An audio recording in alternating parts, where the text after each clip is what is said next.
Back in February at our last summit, I shared with you that one of my words this year was engagement.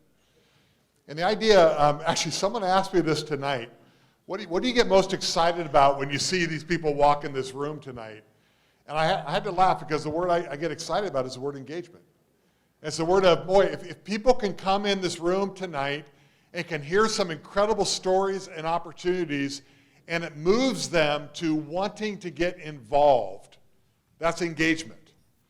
And for the past 22 years, we could tell you stories on lots and lots of levels of Barnabas engagement, of organizations that have moved the dot, that have moved and grown and increased their impact, and of people in our community whose lives have been radically changed because of that engagement. I want to share with you tonight about a couple of opportunities, because not only do we want you to engage with the ministries that are presenting tonight, but we have a couple of opportunities coming up over the next couple of months, and there's some ways for you to get involved, some things that you can do. So I'm gonna have a couple people kind of highlight a couple things. Eric, I'm going to start with you. This is Eric Davidson.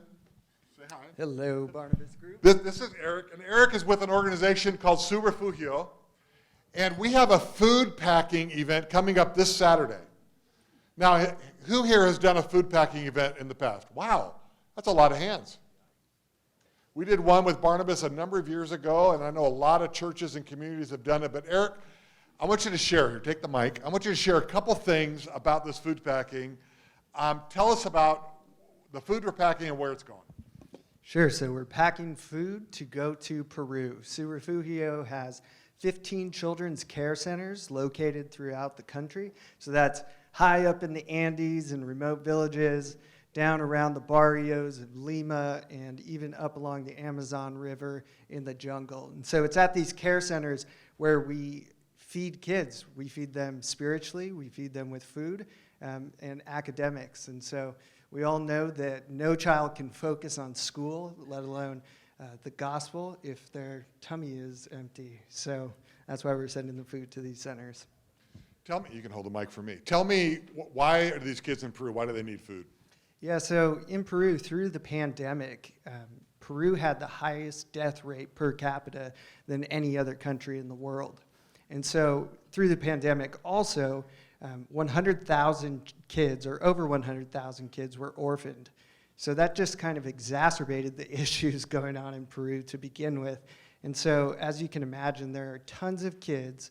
It's really a country filled with kids without a primary caregiver to look after them, to meet their basic needs and to guide them spiritually. All right. And now, people that haven't done a food packing event, here's a couple pictures. Tell them what it's like on what's going to happen Saturday morning. Yeah, so you guys that have been there, you know they're fun events. You line up like this, assembly line, and you throw on the hairnets. We play some Stevie Wonder. You get to dance, laugh. You bring your family and friends. And yeah, we pack 100,000 meals for kids in Peru. And what that's going to do is it's going to end up filling a container that's almost 300,000 meals, and that's going to be sent down to Peru. You guys can track it with us. You can see where they go, and heck, you could even join a trip with me and deliver some of the food yourselves. Where and when? It is this Saturday at 8 a.m. at South Shores Church in Dana Point. There is in your book, I don't know what page it's on, but there's on page number 17.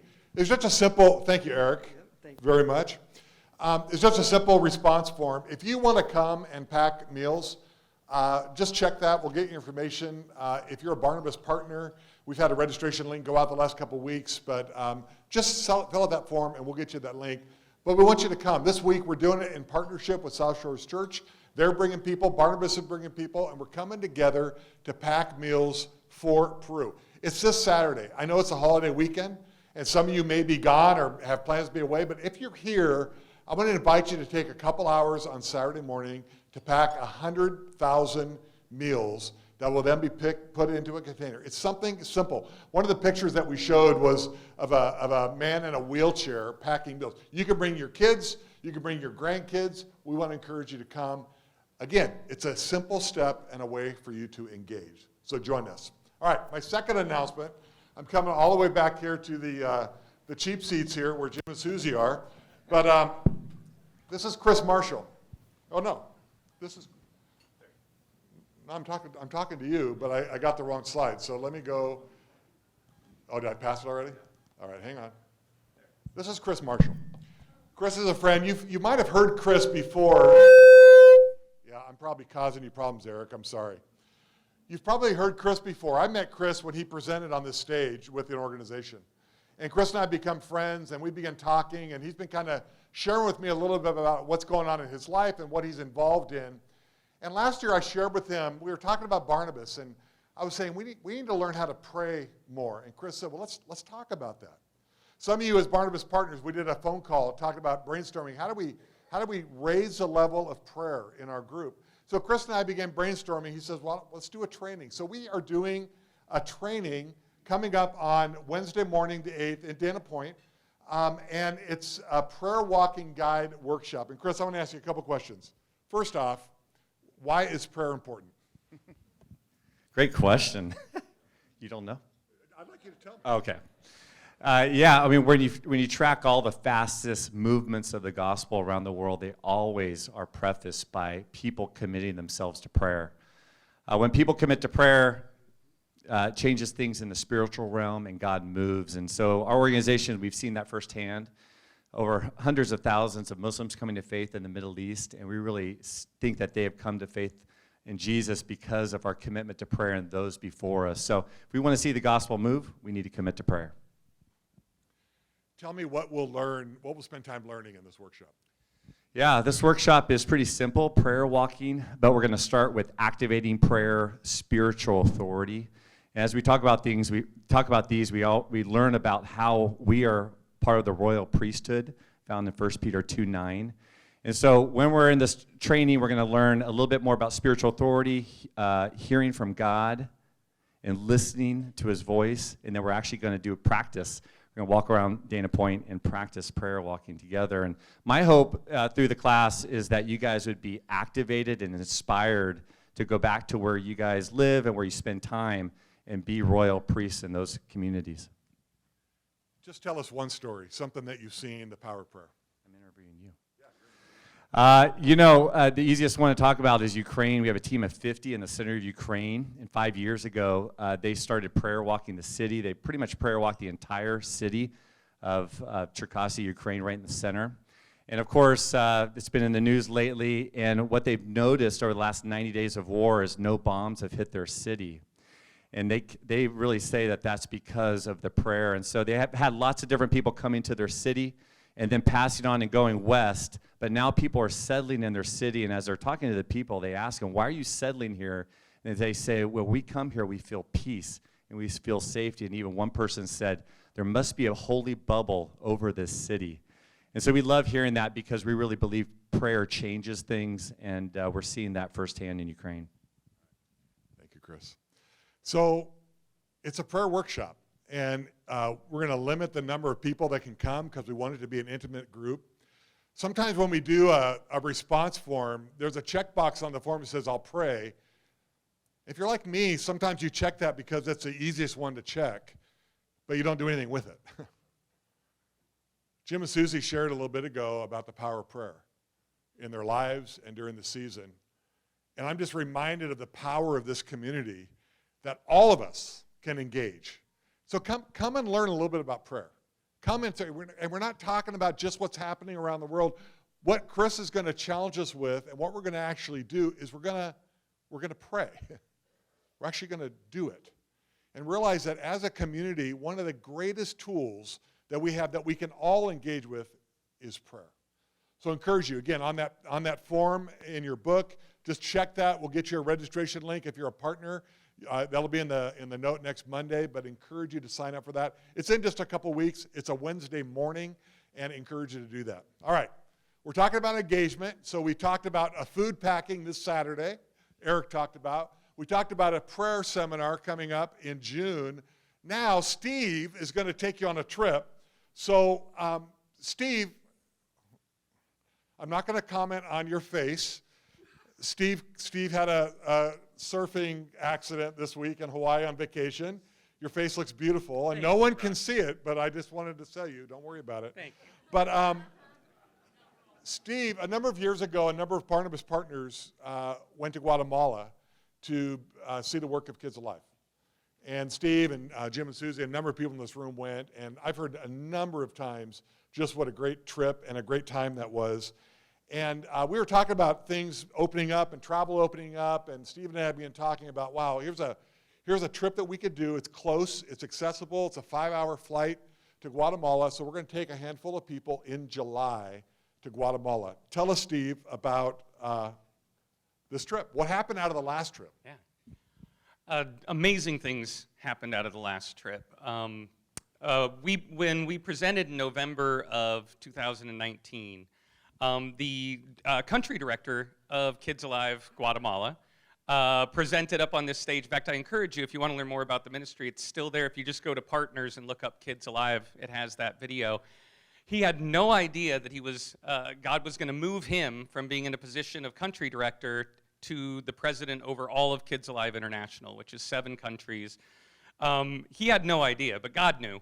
And when Jim and Susie came down, Jim and Corby made a connection. And one of the things that happened, even through the pandemic, is we were able to meet. And just the way that Jim was able to speak into Corby's life and transition, Jim was going through a transition himself. That was an amazing thing that happened. Those kinds of connections that happened. Somebody that's going on the trip this year, Brian Horton, who's over on the other side of the room, he fell in love with the ministry, and he said, I gotta come back here with my wife. So he's bringing his wife on the trip this year as well. So yeah, we're really looking forward to it. Why would some of these people need to go on this trip? Besides everything you just said of it being great, why would you encourage them to come? Right. The easiest way to describe it is the last day of the last trip. Jim West walked up to Corby and I, and he said, you guys have a challenge. You guys really have a challenge on your hands. I came on this trip because I thought I knew what Kids Alive was doing in Guatemala, and it's so much bigger. Like, here's your challenge. You have to get people down here to see everything that's involved. This isn't the kind of trip that's go down and get pictures with kids. This is the kind of trip where you actually understand, in the country of Guatemala, there is a 7% conviction rate for sex crimes against children. 7. In the families and the children that Kids Alive is working with International Justice Mission, with the Attorney General of Guatemala, our conviction rate is over 70%. But not just that retributive justice of putting somebody in jail, but that gets a predator, usually out of the home, presenting an opportunity for restoration, not just for this little girl, but also for her mother, that the same thing had happened to mom, the same thing had happened to their mom. The structures and everything that we're doing just takes seeing it with your own eyes. So much more than just an emotional sort of journey, it really is an immersion in seeing what the ministry's doing. All right. I wish you were a little more passionate, Steve. I want to invite you. Gina and I are going to go. We'd love to have you join Brian and Steve. Love to have you join us for a couple of days in Guatemala to see the work of Kids Alive. It's coming up in July. You can check there. You can talk to Steve or to Brian or to myself, and we'll get you connected. But we want to go and see what God's doing. If you've never done a trip like that, this is a great trip. Come and join us. 2 more things. Super simple. Journey of generosity. Some of you have heard of this from generous giving. It's a conversation around generosity. And in August, we're going to spend an evening on Friday afternoon evening, and Saturday morning together talking about generosity. We'll send more information on that, but we just set the date and the location, and want to encourage you to consider joining us. It's called a jog. If you haven't done that, we're not selling anything. We're not trying to raise money. Generous giving comes alongside people like us and just says, let us teach you about generosity. Let us challenge you with a biblical view of generosity. I want to encourage you. I participated in a jog in January and was challenged and was encouraged. So I want to encourage you to join us on that. And then the last thing, we're talking about engagement. Following every summit, we do a simple thing called a virtual open house. And so next Tuesday on the 31st, if you're a guest and you want to learn more about Barnabas, if you're a new partner, you want to find out ways to get involved or engaged, This is a 45-minute Zoom call. I'm on that. I'll answer questions. I'll help you navigate the world of Barnabas. I don't want you to walk out of here and say, there's nothing for me to do. We want you to engage. And really, remember how I started this evening? The prompting was, what is God calling you to do? Don't do everything. Don't feel like you have to check every box.